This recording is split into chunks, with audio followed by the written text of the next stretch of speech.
Broadcast is now starting. All attendees are in listen-only mode. Alrighty, hello all and welcome to our Summit Expert Insight webinar with Michael Beck from Eliciting Excellence. Before I turn it over to Michael and give him controls of the presentation today, a few housekeeping notes from myself. First, my name is Drew English. I'm the program coordinator here at the Exit Planning Institute. I will be on the call today to facilitate questions and comments over to Michael. So if you have questions or comments, please enter those questions into the question box, which can be located on the drop-down menu of your GoToWebinar panel on your screen. That will alert me that there's a question, and I can facilitate those over to Michael later. Also, the webinar will be recorded today.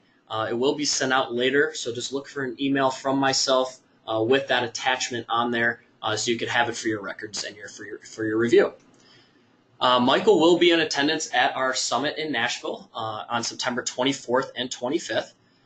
The agenda and all the logistical information for the summit is finalized and live on the website. The website is exitplanningconference.com, so please go ahead and check the details out as registration is getting full. We're still open, but definitely would like to, if you are interested in attending or interested in further details, please don't hesitate to reach out to myself, and more than happy to help out where need be. So with all that, I'll just give a brief introduction here to Michael and then turn the presentation over to him.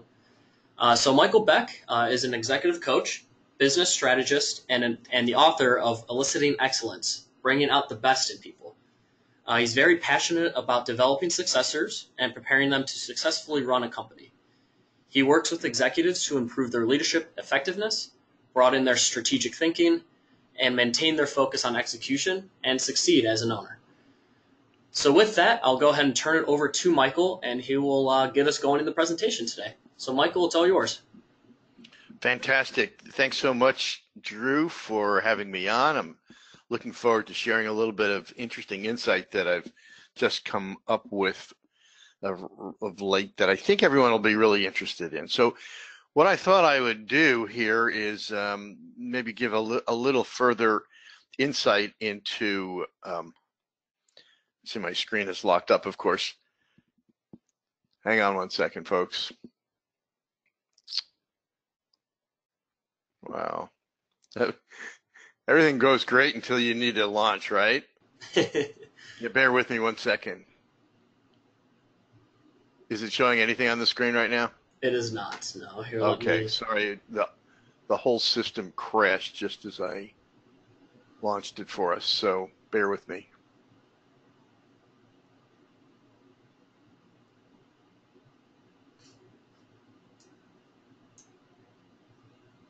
Okay. There we go. How does that look? Yep, we're backing up. Good. Excellent. Okay, sorry about that, everybody. Anyway, so let me get right to it and share some interesting insights and then the implications for those insights. So just to expand a little bit on what Drew said about me and my background, I have an eclectic background, have held executive roles in a whole variety of organizations, everything from poultry production to restaurant development to international development. In fact, I lived overseas and was a business advisor to a member of the royal family in Saudi Arabia for several years. I've been VP of finance of a construction company. I've been the executive director of a large law firm. So it has been all over the map. And what that has done is helped me bring interesting perspectives, especially about leadership and business, to the table. And so I'm just really passionate about helping folks succeed. And what I wanted to cover today was some new insights into exits and successions that I've uncovered, what the implication is relative to business value, and then some of the challenges then around succession. And I'll explain why I'm focusing on succession today as you get into these new insights. So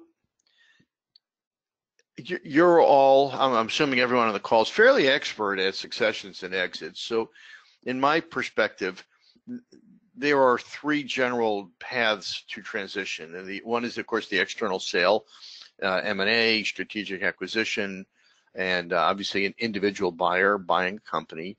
What I'm calling an internal sale is a succession to a family member, the succession to a key executive. An ESOP is a variation of an internal sale. And that last one, the idea of keeping the business, and this seems to be increasingly popular with some of the owners now, where what they're doing is bringing in a successor to run the company without the owner being there all the time, but the owner actually doesn't sell anything. And what they do is extract the value of the business by just taking a revenue stream out of the business year after year. And then the third path, which no one wants, is no sale at all, and you sell off the assets and close the doors. So this is generally the matrix of a transition within a business. So this crashed again. How exciting is this? Sorry, folks. Obviously, this has got to do with GoToWebinar and the PowerPoint that I'm using here.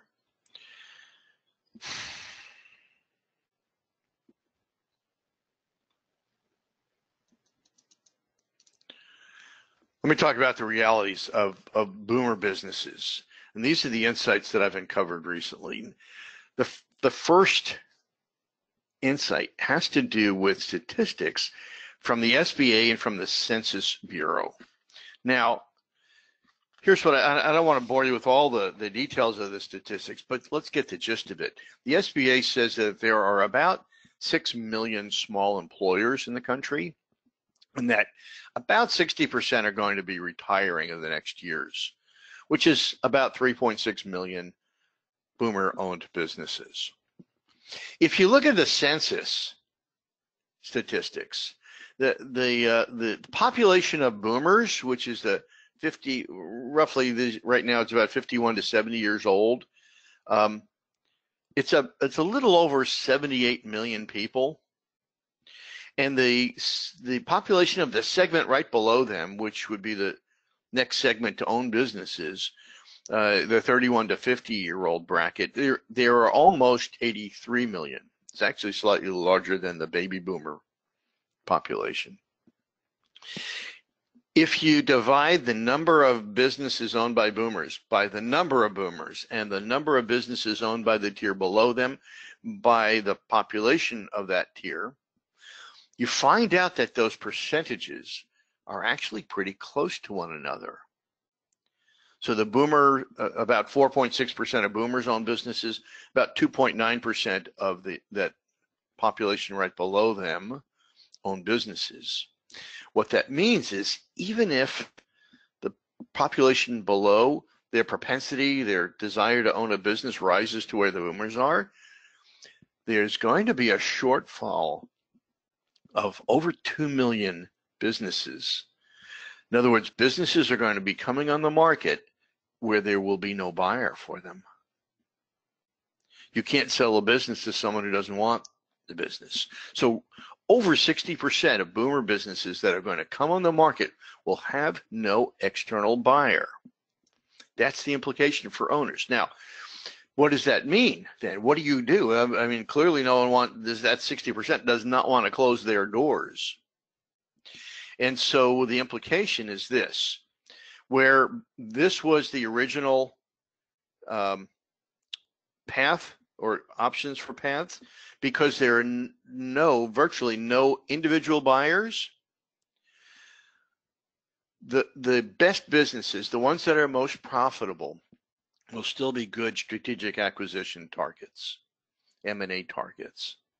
The ones that are okay, they're not terribly unique, they're not terribly profitable, they're not growing terribly fast, may still be acquisition targets, but it will be at a discount, especially with the number of businesses that are going to be on the market. So if that left side is pretty minimal, what the implication is is that unless they just want to close their doors, the only option that's going to be available to owners for that 60% is an internal sale. And whether you talk about a family member or a key executive or an ESOP or that strategy of keeping the business and having this successor run it, they're all based on successors. So I want to talk for just a second about maximizing the value to the owner.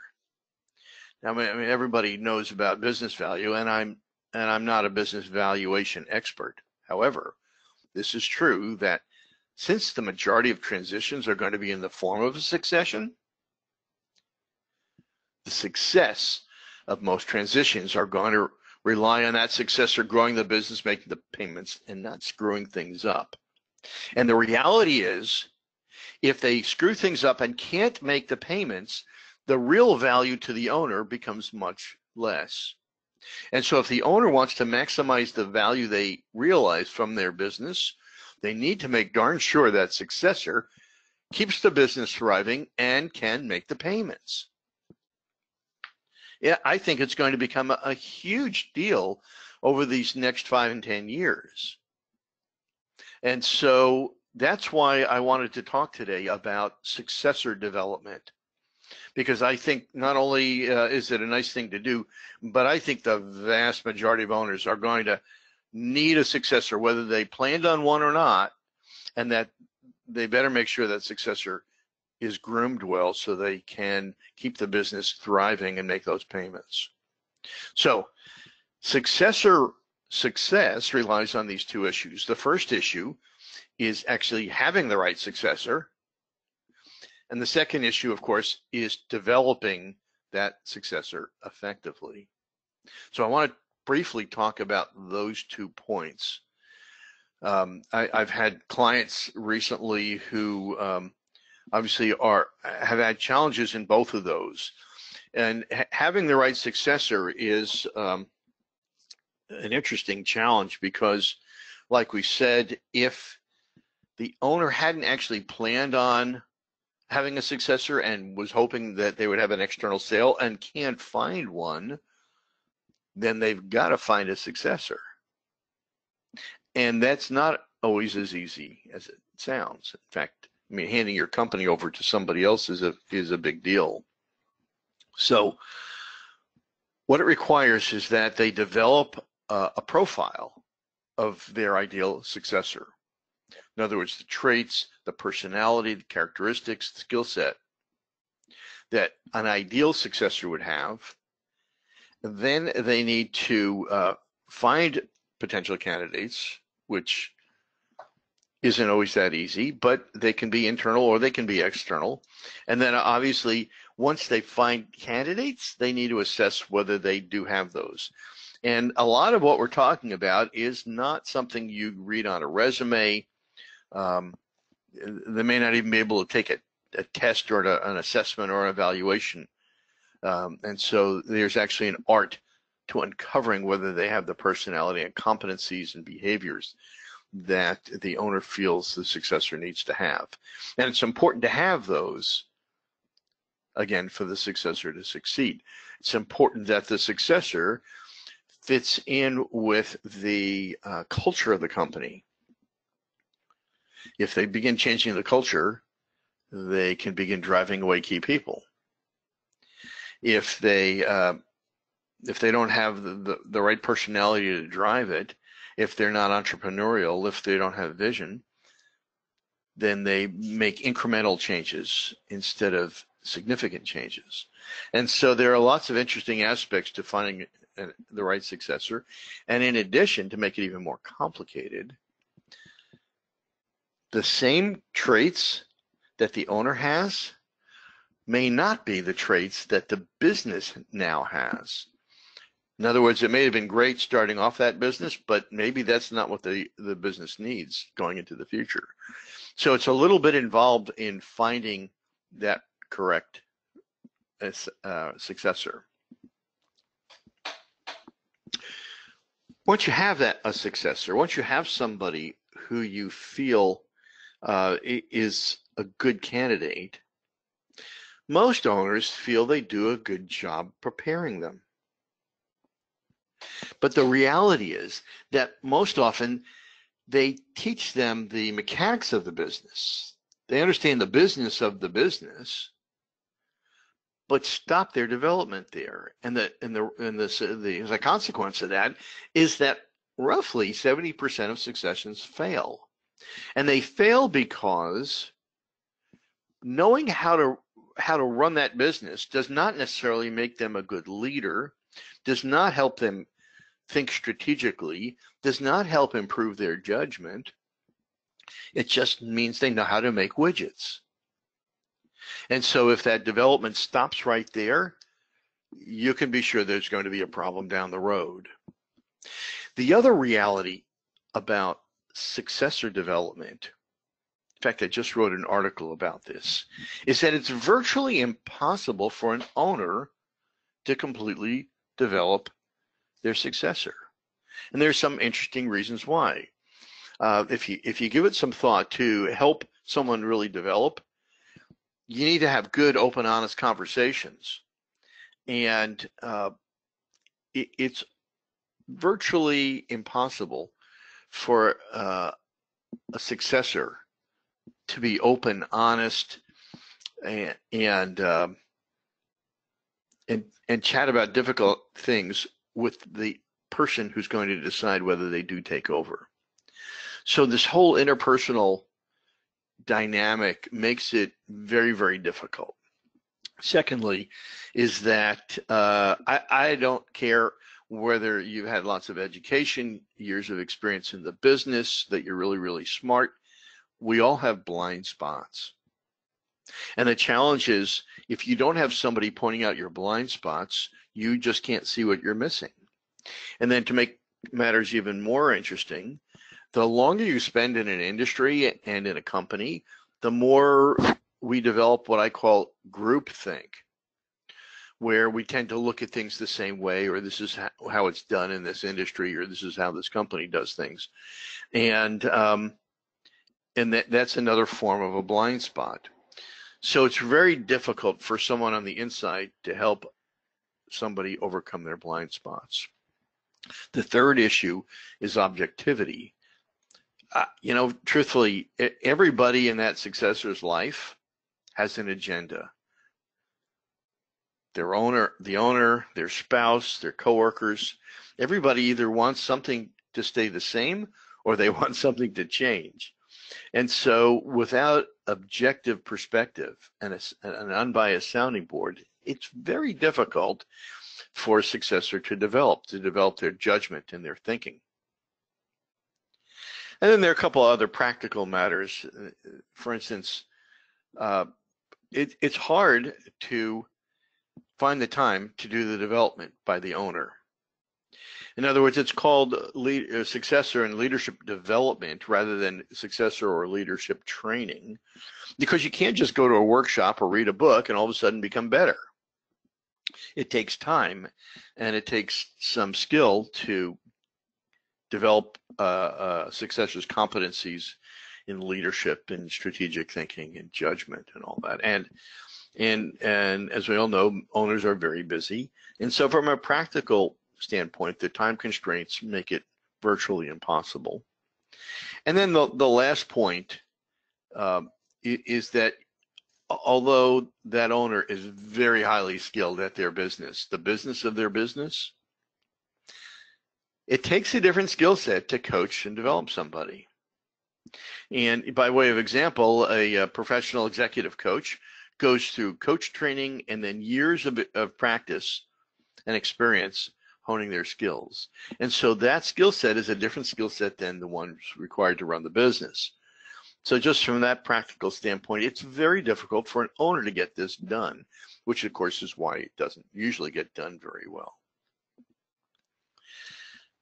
So at the bottom line is, once you have that good person, that good successor, the way to have effective successor development is, number one, get coaching for them, leadership, judgment, ownership. I mean, we haven't talked about ownership, but if you think about it, up until the point of the transition, that successor has probably only ever been an employee. And then now they need to shift their mindset to one of an owner, and it's a different mindset. Coaching, and then mentoring, and mentoring is best done by the owner, but they have to do it in the right way, and sometimes that owner needs a little bit of a shift in their perspective. Typically, when we are brought in to work with a successor, we'll also do some occasional sessions with the owner, not to develop the owner, but just to strategize how they could best mentor them. Sharing past mistakes, or allowing the successor to make decisions and maybe fail at it or make the wrong decision. So strategizing about that is something that I think is important, and only the owner can do that. I know that's what I wanted to cover today. When I speak out in Atlanta, I'll be getting into more depth about how to develop successors and what it takes, and how you can help them. But do we have any questions, Drew, from the group? Yeah, a few questions came in, Michael. Again, if there's any questions as we're going through these, go ahead and please type those into the question box, and I'll facilitate those over. But Michael, first question, what if an owner isn't sure if the person they're considering as a successor is really the right person for taking over the company? Yeah, I mean, I just had a client with that situation. They felt that somebody who'd been with them for many years should be the successor, because logically it made sense. And so what we had to do was sit back and develop that ideal profile, like I talked about. You have to be a little bit clever in uncovering whether some of those things you're looking for are possessed by the successor. Sometimes you can give them an assessment. I mean, ultimately, you ought to have a formal, objective assessment of a potential successor. But the other thing, just like we talked about having an outside, unbiased sounding board, it helps for the owner to have somebody to bounce thoughts off of, to decide what really does the business need. And then, if that individual's been with the company, they can then take an honest look and say, does that person really have those traits? And if they don't, can they be developed? Because there are certain skill sets that absolutely can be developed, and yet there are certain personality traits that may be needed, and if they don't have it, they don't have it. Awesome. Next question was, can you repeat what the percentage of baby boomers that own a business have, like what that percentage was? Yeah. Let me get my notes back out here. So let me go over where the numbers come from. The SBA says that there are about 6 million small employers. So that's a different number than business owners, because not every business has employees. So these are businesses where they're more likely to be saleable. So 6 million small employers, and they report that about 60% will be retiring. So that's 3.6 million boomer-owned employers.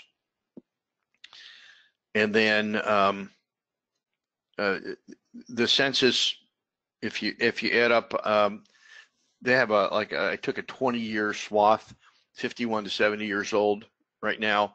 It's about 78.5 million individuals, boomers. And if you divide those two numbers, you get about 4.6% of the boomer population owns a business that employs people. Perfect. Thank you. Was that the answer they wanted?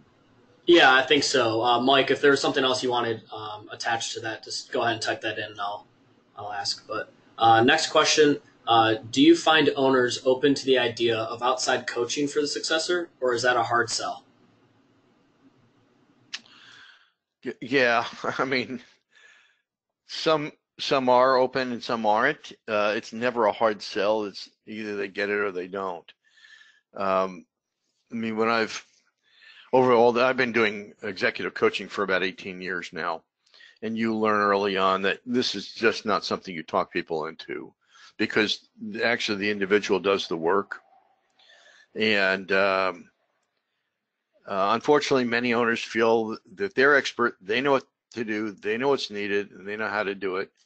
And for like all the reasons I gave, they're misguided in that. But generally, I think if they're open to, I mean, look, if you all are advisors and you're marketing to business owners, you know a good percentage of the folks you talk to, market to, ought to be planning, but they're not. They're not right now. They keep postponing it. And so I think at the end of the day, if they're open to exit and succession planning, they'd be open to successor development. Now, one of the marketing strategies I've started doing, and anyone listening is welcome to contact me about this as well if they want to participate, is my contention is that even if a business owner is not quite in the headspace to do some planning in advance, that it's easier for them to say, yeah, but that guy, the successor, that woman, yeah, they probably could use some help, some development. And so my contention is that it's easier to get the door open with successor development than it sometimes is with exit planning and succession planning. And then my strategy that I've been working with some advisors around the country with is then we share those prospects, and then once I'm in the door, I can refer them back to them, because now they realize that there are some things that take a year or 2 or 3 years in advance to really master. Perfect. And looks like the last question coming in here, Michael. Please talk about some challenges of developing multiple successors where the exit strategy will include equity shared among a group. Yeah, and that is not uncommon. Again, this comes back down to being objective. And I mean, you even run into this with family members, where there are multiple family members that want not only a piece of the equity, but they want a say in the business. And the way to do that objectively, of course, is with an assessment. We have a beautiful 360 assessment. And it's an objective assessment that measures all these competencies. And what the report allows an owner to do is to not emotionally, but dispassionately say, look, you're good in this area, you're good in this area, you're good in this area. Here's how we're going to split up responsibilities. And then, I mean, the advisor or all of us can advise them on how to handle voting or in control and whatever and decision making. But by having an objective assessment, it helps you to, in a very objective way, point to somebody, go, you're strong in this area and you're not, but you're strong in this area. And so here's what we're going to do to divide it up. All right, fantastic. Well, Michael, thank you very much for running through a quick presentation here for us. Again, everyone that's still online, I will be sending out the recording later today, so look for an email from me later. If you have any additional questions or comments you would like to ask Michael, if you want to send those to me as well, I could then facilitate those over to him. We could definitely, take that offline and get those questions or comments answered. But Michael, thank you very much. Again, Michael will be with us in Nashville September 24th and 25th. If you are not signed up yet and want to find additional information, just head to exitplanningconference.com, or you could contact me here at EPI Global, and we'd be more than happy to get you additional information. But with that, we'll be respectful of people's times today. So we'll go ahead and conclude the webinar. Michael, thank you very much for spending some time with us today. And we'll thanks so much. Thanks so much for having me, Drew. And thanks for correcting me, so I didn't fly out to Atlanta for the conference. National instead, so. Oh, man. Well, perfect. Well, we'll see you all soon. Michael, we'll see you in Nashville. Fantastic. Thanks. All right. Have a great day, everybody.